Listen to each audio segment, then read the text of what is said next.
Halo, saya Siti Jairia, mahasiswa postgraduate program di London School of Public Relations, Jakarta. Kali ini saya ingin mempresentasikan proposal tesis saya yang berjudul Culture Shock dalam interaksi komunikasi antar budaya, studi kasus pada mahasiswa Papua di Universitas Surya. Proposal penelitian ini akan terdiri dari 3 bab. Yang pertama pendahuluan, kemudian kerangka teoritis, dan yang terakhir adalah metode penelitian. Baik, pertama saya akan mulai dari latar belakang masalah.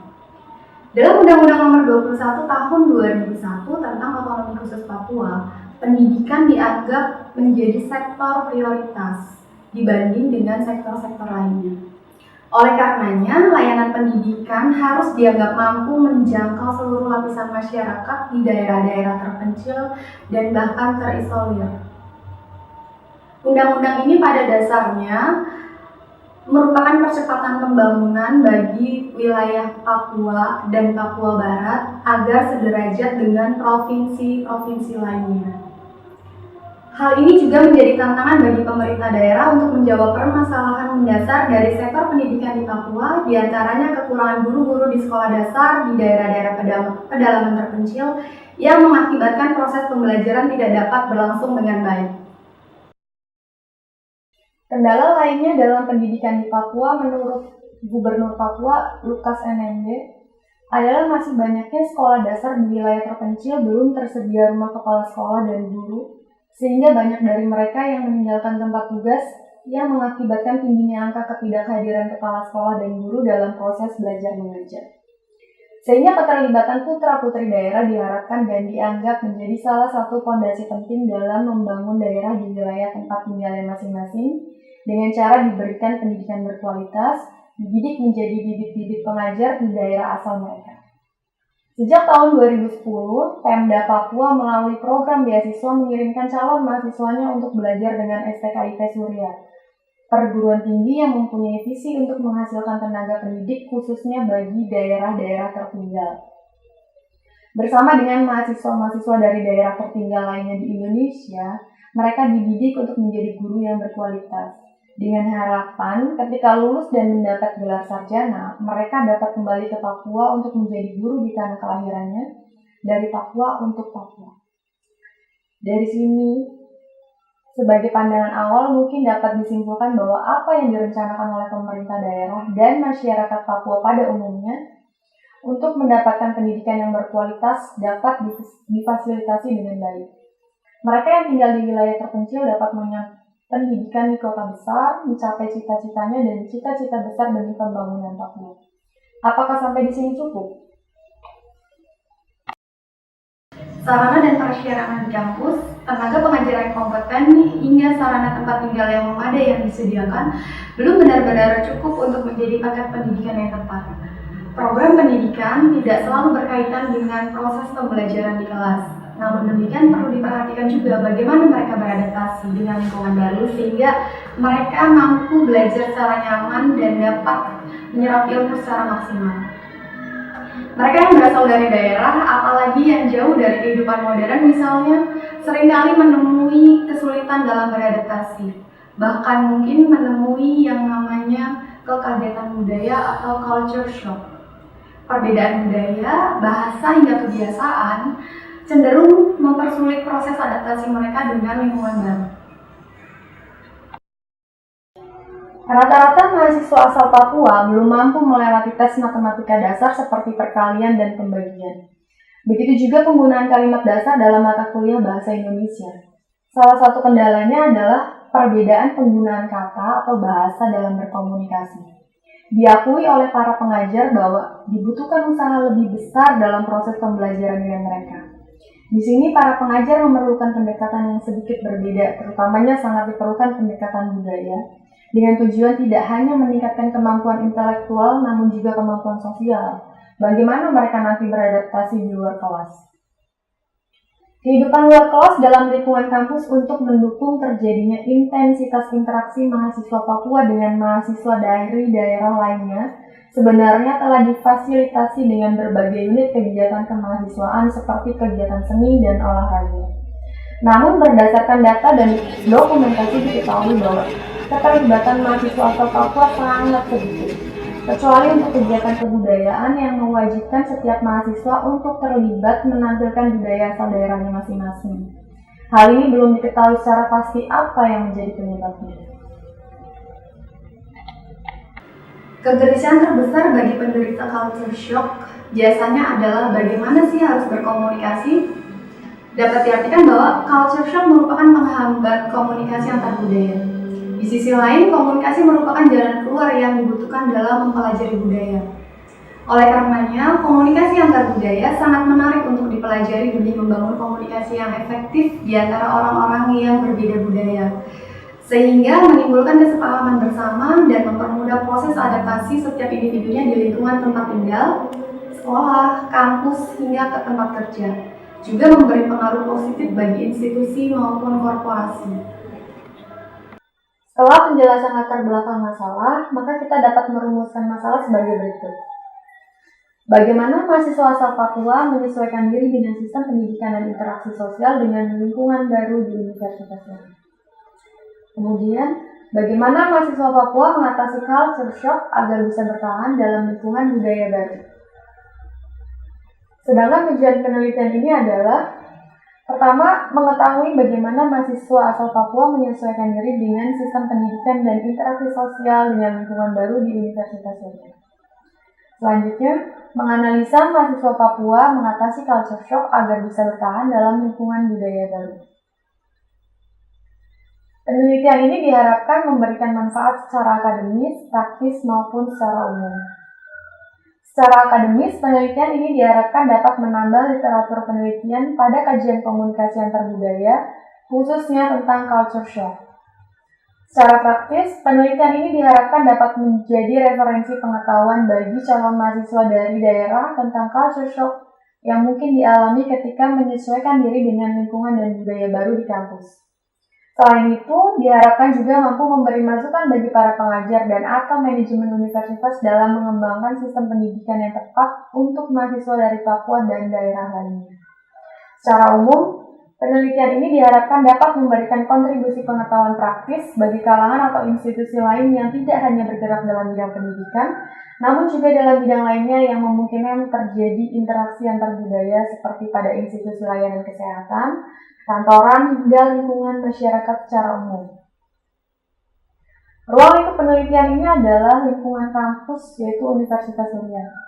Dibandingkan SKIP, Universitas Surya dianggap memberikan interaksi antar budaya lebih besar karena mahasiswa Papua berada dalam kelas-kelas multikultural, yaitu mahasiswa dari wilayah setempat dan juga mahasiswa-mahasiswa dari daerah-daerah lainnya. Sedangkan pembahasan penelitian ini terfokus pada subjek yang meneliti, yaitu mahasiswa asal Papua di Fakultas Sosial dan Ekonomi Universitas Surya. Penelitian bersifat studi kasus terhadap mahasiswa yang tercatat aktif dan masuk dalam tahun akademik ketiga untuk mengetahui secara mendalam culture shock yang dialami serta cara mengatasinya. Analisis terhadap culture shock terbatas pada proses interaksi komunikasi antar budaya. Selanjutnya saya akan membahas bab 2, yaitu kerangka teoritis. Bab ini akan terdiri dari kajian pustaka, kerangka teoritis, teori yang digunakan, serta kerangka konseptual. Pada kajian pustaka, penelitian ini mengacu pada penelitian yang dilakukan oleh Sherman Zeng tahun 2012 tentang komunikasi antar budaya, sebuah alternatif dalam pemecahan masalah interaksi sosial. Diketahui bahwa komunikasi antar budaya membantu aktor-aktor atau pelaku-pelaku baik individu maupun kelompok dalam menghadapi masalah perbedaan budaya. Kemudian kerangka teoritis yang pertama adalah interaksi dalam komunikasi antar budaya. Komunikasi antar budaya terjadi ketika anggota dari budaya tertentu menyampaikan pesan kepada anggota dari budaya yang lain. Interaksi dalam komunikasi antar budaya menjelaskan tantangan yang harus kita hadapi ketika menjadi komunikator yang efektif saat ini. Selanjutnya, identitas dalam interaksi komunikasi antar budaya. Identitas seseorang terdiri atas berbagai jenis identitas yang saling berhubungan. Di sini identitas yang dipilih dalam berkaitan dengan penelitian diantaranya adalah identitas gender, identitas umur, identitas etnik, dan identitas pribadi. Kemudian kita masuk ke culture shock. Culture shock merupakan keadaan yang ditimbulkan oleh rasa gelisah sebagai akibat dari hilangnya semua tanda dan simbol yang biasa kita hadapi dalam hubungan sosial. Berikut beberapa reaksi terhadap culture shock. Permusuhan terhadap lingkungan baru, perasaan disorientasi, perasaan tertolak, sakit perut dan sakit kepala, rindu kampung halaman, merindukan teman dan keluarga, perasaan kehilangan status dan pengaruh, menyendiri, menganggap anggota budaya yang lain tidak sensitif. Tahap-tahap culture shock dapat digambarkan dalam kurva U sebagai berikut. Fase optimistik. Fase pertama yang digambarkan sebagai ujung sebelah kiri dalam kurva U. Fase ini berisi kegembiraan, harapan, dan euforia sebagai antisipasi individu ketika memasuki budaya baru. Kemudian fase masalah kultural. Fase ini berkaitan dengan masalah yang timbul dengan lingkungan baru mulai berkembang. Fase ini ditandai dengan rasa kecewa, ketidakpuasan, dan segala sesuatunya dirasa sangat mengerikan. Tahap ini merupakan periode krisis dalam culture shock. Fase berikutnya adalah kesembuhan atau recovery phase. Fase ini dapat digambarkan dengan kondisi di mana individu mulai mengerti mengenai budaya barunya secara bertahap, membuat beberapa penyesuaian dan memodifikasi untuk menanggulangi budaya baru. Dan fase yang terakhir adalah penyesuaian. Fase yang berada pada ujung sebelah kanan kurva U. Individu dianggap telah mengerti elemen kunci dari budaya barunya, kemampuan untuk hidup dalam dua budaya yang berbeda. Jika digambarkan seperti inilah kira-kira tahap dalam culture shock. Selanjutnya adalah akulturasi. Akulturasi merupakan suatu proses yang dilakukan imigran untuk menyesuaikan diri dan memperoleh budaya pribumi. Penelitian ini akan menggunakan teori pengelolaan kecemasan dan ketidakpastian. Teori ini berhubungan dengan cara-cara kita mengumpulkan informasi tentang orang lain, mengapa kita melakukannya, dan apa yang kita dapatkan ketika melakukannya. Fokusnya adalah pada cara-cara individu memperlihatkan lingkungan sosial mereka dan lebih mengenal diri mereka juga orang lain melalui interaksi. Kegagalan dan kurangnya adaptasi dalam situasi-situasi antar budaya sangat bergantung pada ketidakpastian dan kecemasan. Semakin sedikit yang diketahui, kita akan semakin cemas dan akan semakin tidak efektif dalam situasi-situasi antar budaya. Kecemasan dan ketidakpastian berhubungan dengan seluruh sifat-sifat komunikasi, perilaku, dan pola-pola, serta kombinasi ini mempengaruhi apa yang kita lakukan dalam percakapan dengan orang-orang yang tidak kita kenal. Berikut ini adalah garis besar kerangka konseptual dalam penelitian ini.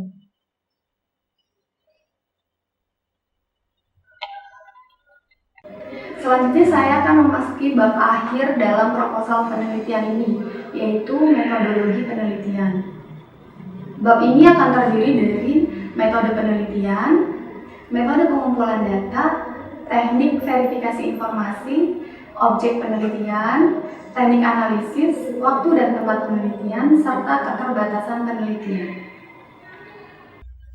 Pendekatan penelitian yang digunakan adalah kualitatif, di mana pendekatan ini memungkinkan peneliti untuk menjelaskan atau menginterpretasikan suatu fenomena dengan menggunakan kata-kata tanpa harus bergantung pada sebuah angka.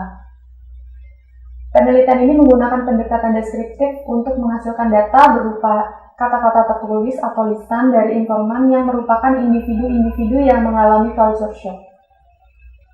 Metode pengumpulan data dilakukan dengan cara wawancara, observasi, dan juga studi literatur. Teknik verifikasi informasi dilakukan dengan triangulasi, yaitu penggabungan beberapa metode pengumpulan data dalam penelitian yang dilakukan secara linear atau secara silang untuk menguji apakah data yang diperoleh dalam penelitian itu adalah sah dan benar, serta untuk mendukung derajat kepercayaan atau kredibilitas penelitian kualitatif ini. Fokus penelitian ini adalah culture shock yang dialami oleh mahasiswa yang berasal dari Papua dalam interaksi komunikasi antar budaya ketika beradaptasi dengan lingkungan dan budaya yang baru. Unit analisis dalam penelitian ini adalah mahasiswa yang benar-benar berasal langsung dari Papua yang melanjutkan pendidikan di Universitas Surya. Teknik analisis dimulai dengan menganalisis berbagai data yang berhasil dikumpulkan peneliti di lapangan, mengklarifikasikan ke dalam kategori-kategori data yang diperoleh melalui wawancara, observasi dan studi literatur, serta melakukan triangulasi dari berbagai sumber data tersebut. Teknik analisis data dapat dilakukan melalui struktur berikut. Penelitian ini dilaksanakan di Universitas Surya. yang berlokasi di Gading Serpong, sedangkan waktu penelitian dilakukan mulai bulan Oktober sampai dengan Desember 2015. Penelitian ini terbatas dilakukan hanya pada mahasiswa Papua yang masih berstatus aktif, sehingga tidak dapat menggali informasi bagi mereka yang sudah mengundurkan diri dari Universitas Muria. Apakah ada kaitan pengunduran diri dengan culture shock yang mereka alami?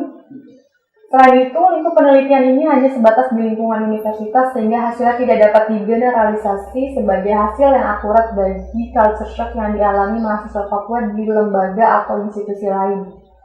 Kondisi lingkungan kota, budaya masyarakat setempat, budaya institusi, serta karakteristik individu tuan rumah yang berbeda sangat mungkin akan mempengaruhi terhadap kondisi culture shock yang berbeda pula. Demikian presentasi proposal tesis saya. Masukan dari Pak Arino, Pak Rudi, dan teman-teman sangat saya harapkan demi kelanjutan tesis ini. Terima kasih atas perhatiannya dan sampai jumpa.